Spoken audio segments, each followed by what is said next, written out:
안녕하세요. 오늘 저희가 청취자 여러분과 함께 깊이 한번 파헤쳐 볼 자료는요. 바로 고대 율법서 레위기 13장입니다. 네, 아마 율법서라고 하면 뭔가 아주 엄격하고 좀 오래된 규칙들만 가득할 것 같은 그런 느낌이 드실 텐데요. 그렇죠. 그런데 오늘 우리가 펼쳐볼 이 문서는 단순한 종교 규정집이 아니에요. 맞습니다. 이건 오히려 고대 사회의 공중보건 비상대응 매뉴얼, 이렇게 보는 게 또 정확합니다. 아, 비상대응 매뉴얼이요? 네, 특정 전염병에 대한 진단부터 격리, 심지어 폐기물 처리까지 정말 놀랄 만큼 체계적인 시스템을 담고 있거든요. 그래서 오늘 저희의 목표는 이 고대 규정들이 실제로 어떻게 작동했는지 그 논리를 그대로 한번 따라가 보는 겁니다. 네, 그렇죠. 마치 저희랑 여러분이 고대의 보건 담당반이 딱 되어서 원인 불명의 피부 발진이라는 제목이 붙은 사건 파일을 한 장씩 넘겨보는 것처럼요. 와, 재밌겠는데요? 이 고대인들이 과연 무엇을 두려워했고 또 어떻게 그 위기에 맞서려고 했는지 그들의 관점에서 사건을 한번 재구성해보는 거죠. 좋습니다. 그럼 첫 번째 사건 파일부터 바로 열어보죠. 어떤 사람 피부에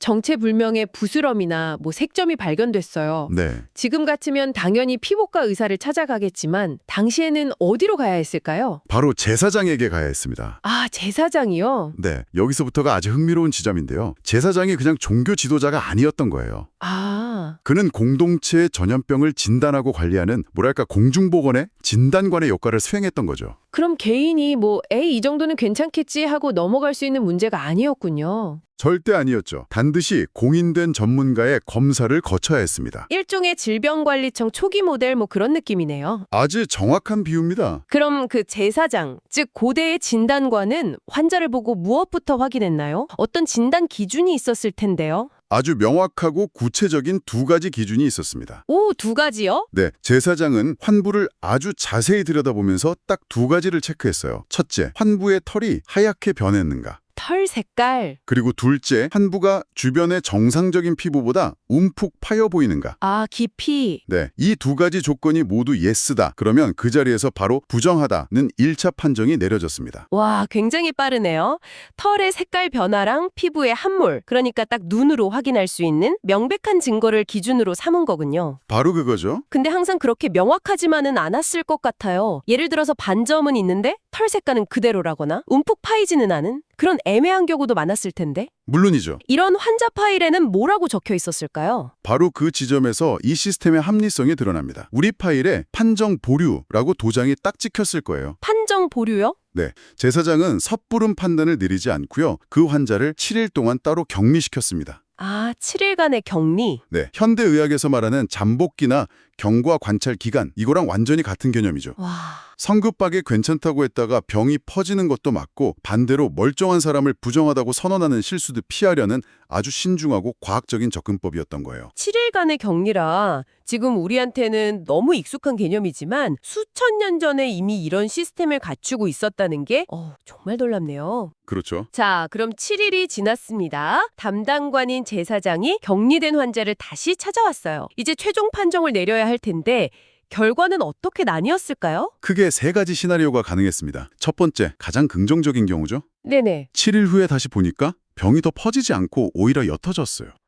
다행이네요. 그럼 제사장은 악성질환 아님으로 결론 내리고 정결하다고 선언합니다. 화자는 자기 옷을 빠는 간단한 절차만 마치면 바로 공동체로 복귀할 수 있었어요. 사건 파일은 종결 처리되는 거고요. 맞습니다. 옅어시면 일상으로 복귀할 수 있었군요. 정말 다행입니다.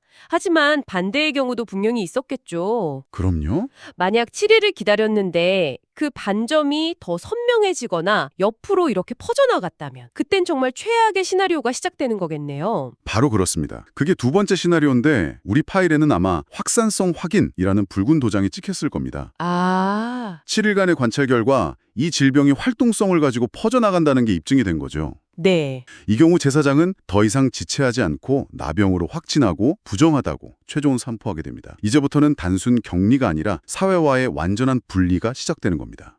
잠깐만요. 그럼 세 번째 시나리오는 뭔가요? 1차 진단에서 애매하면 7일 격리 후에 2차 판정을 내린다고 했는데 혹시 예외도 있었나요? 네, 있었습니다. 세 번째는 일종의 패스트 트랙이었어요. 패스트 트랙이요? 네, 이미 병이 병우 오래돼서 누가 봐도 명백한 만성 나병 환자의 경우입니다. 아, 이런 환자는 굳이 7일간 격리하면서 혹시나 하고 관찰할 필요가 없었던 거죠. 제서장은 첫 번째 진찰에서 즉시 부정하다고 선언했습니다. 시스템이 비효율적인 절차는 생략하고 상황에 따라 유연하게 작동했다는 걸 보여주는 부분이네요. 정확합니다. 알겠습니다. 그럼 지금까지의 진단 절차를 정리해보면 제사장이 1차 진단을 하고 애매하면 7일간 격리해서 병의 확산 여부를 본 뒤에 정결과 부정을 최종 판정하는 방식이었군요. 네, 핵심은 퍼지는가 아닌가였네요. 바로 그겁니다. 그런데 이 규정들을 찬찬히 뜯어보다 보면 정말 상식의 허를 찌르는 역설적인 조항이 하나 등장합니다. 아마 온몸이 하얗게 변한 환자에 대한 규정, 그거 말씀하시는 것 같네요. 맞습니다. 와, 이건 정말 저 같으면 기겁하고 도망쳤을 것 같은데요. 상식적으로 병이 온몸에다 퍼져서 피부 전체가 하얗게 변했다면 그거야말로 가장 심각한 상태, 가장 부정한 상태여야 하잖아요. 그렇죠. 그렇게 생각하는 게 당연하죠. 그런데 레위기 13장은 정반대의 판정을 내립니다. 이런 환자는 역설적이게도 정결하다고 선언하라는 거예요. 네, 도대체 왜 그렇게 판단한 거죠? 우리가 뭔가 놓치고 있는 핵심적인 관점이 있는 것 같습니다. 정말 놀라운 규정이죠. 하지만 그 배경에는 이 시스템 전체를 관통하는 핵심 논리가 숨어 있습니다. 핵심 논리요? 바이러스의 유무, 즉 존재를 따지는 것과는 관점 자체가 달랐던 거예요. 온몸이 이미 다 하얗게 변했다는 건 이 질병이 더 이상 퍼져나갈 곳이 없다는 뜻이기도 하거든요. 더 번질 때가 없다. 그렇죠. 즉 확산이 멈춘 상태, 활동성이 끝난 안정기로 접어들었다고 본 거죠. 마치 활활 타오르던 불이 다 타서 재만 남은 것처럼요. 와. 그래서 역설적으로 더 이상 위험하지 않다고 판단했을 가능성이 아주 큽니다. 아하, 그러니까 병이 있냐 없냐가 아니라 그 병이 지금 활발하게 퍼지고 있느냐, 이게 핵심 기준이었군요. 네, 바로 그겁니다. 마치 활동을 멈춘 불처럼 더 이상 번지지 않으면 위험하다고 본 거네요. 와, 이건 정말 실용적인데요. 뭔가 주술적이고 미신적일 거라는 편견과는 완전히 다르네요. 그렇죠. 그런데 이 놀라운 역설을 또 한 번 뒤집는 아주 중요한 예외 조항이 바로 다음에 등장하더라고요. 바로 생살의 등장입니다. 생살이요? 네, 온몸이 하얗게 변해서 정결하다는 판정을 받고 일상으로 돌아온 환자가 있었어요. 그런데 어느 날 그 하얗게 변했던 피부의 한 부분에서 정상적인 살, 즉 생살이 다시 돋아나는 경우가 생길 수 있죠. 보통은 살이 다시 돋아나면 회복의 신호, 좋은 징조라고 생각할 텐데요. 여기선 아니었나요? 정반대였습니다. 생살이 보이는 그 즉시 그 사람은 다시 부정하다는 판정을 받게 됩니다. 아니, 왜요? 왜냐하면 여기서의 생살은 회복의 신호가 아니라 꺼졌던 불이 다시 타오르기 시작했음을 알리는 경고등이었기 때문이에요. 와, 정말 정교하네요. 그럼 만약에 그 생살이 다시 하얗게 변하면 어떻게 되나요? 그러면 다시 정결하다고 판정받을 수 있었습니다. 다시요? 네, 질병의 활동성이 또다시 멈췄다고 보는 거죠. 이처럼 제사장은 한 번 판정을 내리고 끝나는 게 아니었어요. 계속 지켜보는 거군요. 그렇죠. 마치 현대 의사처럼 환자의 상태 변화를 계속 추적 관찰하면서 정결과 부정의 상태를 매우 유동적으로 판단했습니다. 이건 일회성 판결이 아니라 지속적인 모니터링 시스템이었던 거죠. 그리고 이런 진단 기준, 그러니까 활동성과 확산성이라는 원칙이 우리가 아는 나병뿐만 아니라 다른 다양한 피부 질환에도 거의 똑같이 적용되었다는 점도 흥미롭습니다. 맞습니다. 예를 들어서 종기나 화상을 입었던 자리에 흉터가 남았는데 그곳에서 갑자기 흰 털이 나거나 주변보다 움푹 들어가는 현상이 나타나면 똑같은 진단 절차를 밟았어요. 거기도 7일 격리하고 네, 똑같이 7일간 격리해서 확산 여부를 보고 정결과 부정을 판단했죠. 머리카락이나 수염에 생기는 병도 마찬가지였고요. 오음이라고 불리는 질환의 경우 그 부위에 누르스름하고 가는 털이 나면 부정하다고 봤고. 네, 하지만 그 병이 퍼지지 않고 그 자리에서 다시 검은 털이 자라나면 정결하다, 즉 회복되었다고 판단했죠. 대머리에 대한 규정도 재밌더라고요. 그거요?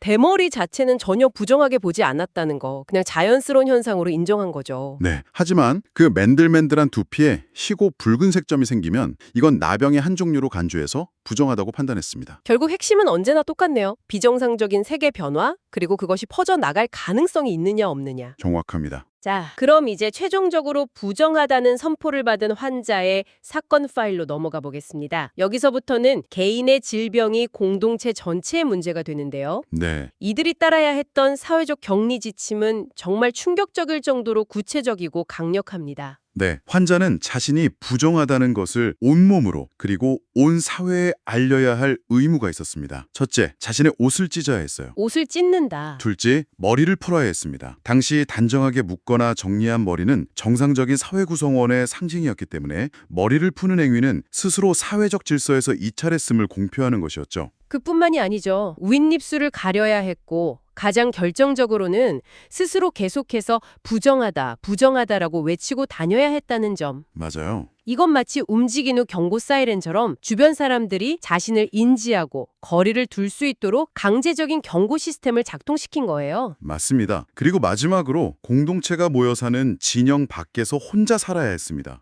이것이 바로 완벽한 물리적 격리였죠. 사실 이런 조치들을 보면 아니 너무 심한 차별 아닌가 싶을 수도 있는데 네, 그런 생각도 들어요. 그 목적은 결국 전염을 막아서 공동체 전체의 안녕과 질서를 지키려는 어떻게 보면 굉장히 강력한 사회적 안전장치였던 거예요. 그런데요, 저는 이 문서를 읽으면서 정말 놀랐던 부분이 따로 있습니다. 어떤 부분이죠? 이 나병이라는 개념, 그러니까 오염과 전파라는 개념이 사람에게서 그치지 않았다는 사실이에요. 레위기 13장은 이 개념을 우리가 입는 옷이나 가죽 제품 같은 무생물에까지 확장시키더라고요. 맞습니다. 정말 대단한 부분이죠. 만약 의복이나 가죽 제품에 푸르거나 붉은색의 얼룩, 즉 오늘날 우리가 아는 곰팡이 같은 것이 피어났다면 이건 역시 사람의 피부병과 똑같이 나병으로 간주했습니다. 와, 그리고 이걸 들고 역시 제사장에게 가서 진단을 받아야만 했죠. 사물도 진단을 받는다니 정말 철저하네요. 그럼 옷에 대한 처리 규정은 어땠나요? 사람의 경우와 논리가 같았나요? 거의 완벽하게 동일한 논리가 적용되었습니다. 제사장은 먼저 그 색점이 퍼지는지를 관찰합니다. 또 확산성이네요. 네, 만약 색점이 계속 번져나간다면 이건 악성 나병으로 간주돼서 그 옷이나 가죽 제품을 즉시 불에 태워 폐기해야 했습니다. 가차 없네요. 확산성이 확인되면 가차 없었죠. 오염원은 즉시 제거한다. 이게 원칙입니다. 그럼 만약 퍼지지는 않는다면요? 그냥 얼룩망 좀 묻어있는 상태라면요? 퍼지지 않는다면 일단 세탁을 해봅니다. 네. 세탁 후에 색점이 옅어졌다면 최악의 상황은 면한 거예요. 이때는 그 색점이 묻었던 부분만 칼로 도려내거나 찢어서 버리고 나머지는 사용할 수 있었습니다. 오염된 부분만 정밀하게 제거하는 거군요. 그렇죠. 어릴 때 옷에 곰팡이가 피면 어머니가 그 부분만 잘라내시던 게 기억나네요. 그리고 또 피어나면 결국 옷을 버리셨죠. 지금 들어보니 저희 어머니가 레위기의 방역 지침을 따르고 계셨던 거네요. 그러네요. 그럼 만약 재발하면 어떻게 되나요? 그 부분만 찢어냈는데 다른 곳에서 또 색점이 생겨나는 경우요? 좋은 지적입니다. 만약 재발한다면 그 옷은 더 이상 구제할 방법이 없다고 판단했습니다. 잠재적인 오염원으로 보고 옷 전체를 불에 태워야만 했어요. 결국은 태우는군요. 하지만 마지막으로 세탁을 했더니 색점이 완전히 사라졌다면 제사장은 그 옷을 정결하다고 판정했고 다시 안심하고 사용할 수 있었습니다. 사람의 질병을 진단하고 처리하는 과정과 놀랍도록 똑같네요. 관찰, 경과 확인, 그리고 확산 여부에 따른 단계별 처리까지. 이건 고대의 폐기물 관리 규정이라고 봐도 무방할 것 같습니다. 그렇습니다. 이 모든 규정들을 종합해보면 이 고대 사회가 전염병이라는 미지의 위협을 결코 미신이나 운명으로만 추구하지 않고 어떻게든 자신들의 경험과 관찰을 통해 이해하고 통제하려 했던 그런 치열한 노력을 엿볼 수 있는 거죠. 좋습니다. 그럼 오늘 우리가 함께 살펴본 레위기 13장, 고대의 방역 매뉴얼을 한번 정리해보죠. 이 지침의 핵심은 미신이나 주술이 아니었습니다. 전혀 아니었죠. 오히려 육안으로 명확하게 확인할 수 있는 확산성과 활동성이라는 아주 실용적이고 과학적인 기준을 중심으로 매우 체계적인 시스템을 구축했다는 점입니다. 핵심은 바로 그것입니다. 병의 증산이 퍼져나가는가? 멈춰 있는가? 이 간단한 원칙 하나를 가지고 사람의 격리부터 사물의 폐기에 이르기까지 일관된 대응 절차를 만들어냈다는 점이 정말 놀랍죠. 네. 제사장은 진단관 역할을, 7일간의 격리는 경과관찰 기간의 역할을, 그리고 진영 밖에서의 생활이나 의복 소각은 감염원 차단이라는 명확한 목적을 가지고 있었던 거예요. 정말 그러네요. 딱딱한 고대 율법이라고만 생각했는데 현대의 방역 원칙과도 이렇게 맞닿아 있는 지점들이 많아서 무척 흥미로운 시간이었습니다. 네. 자, 그럼 오늘 분석을 마무리하면서 청취자 여러분께 마지막으로 생각해 볼 질문을 하나 드리고 싶습니다. 오늘 우리가 살펴본 이 규정들은 왜 그토록 철저하게 사람의 몸뿐만 아니라 우리가 입는 옷이나 사용하는 가죽 제품까지 정결과 부정의 대상으로 삼고 관리했을까요? 이것이 단순히 위생이나 질병 전파를 막으려는 실용적인 이유? 그것 때문만이었을까요? 어쩌면 그 이면에는 눈에 보이는 작은 오염이나 부패, 어떤 무질서가